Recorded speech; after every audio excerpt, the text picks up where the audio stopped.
مرد ثروتمندی کارگراشو برای صرف شام دعوت کرد. بعد از مراسم جلوی همشون یه جلد قرآن و مقداری پول گذاشت و از اونا پرسید قرآن رو انتخاب میکنید یا پول؟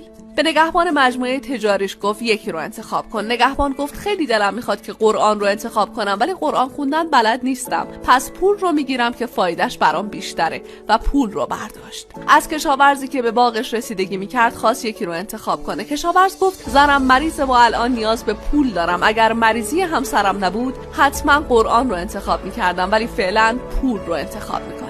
مرد ثروتمند نوبت رو به آشپز داد که ببینه کدوم رو انتخاب میکنه. آشپز گفت من تلاوت قرآن رو خیلی دوست دارم ولی من دائم مشغول کارم و وقتی برای قرائت قرآن ندارم، پول رو برمیدارم.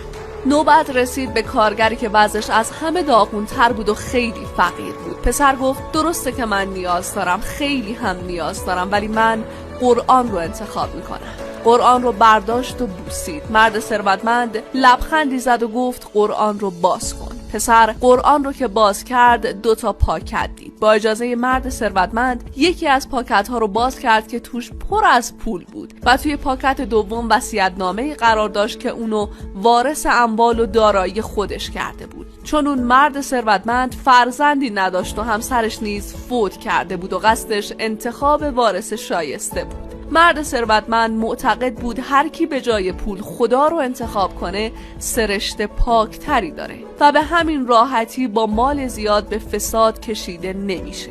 کسی رو میشناسی که بعد از ثروتمند شدن حسابی زندگیش به گند کشیده شده باشه؟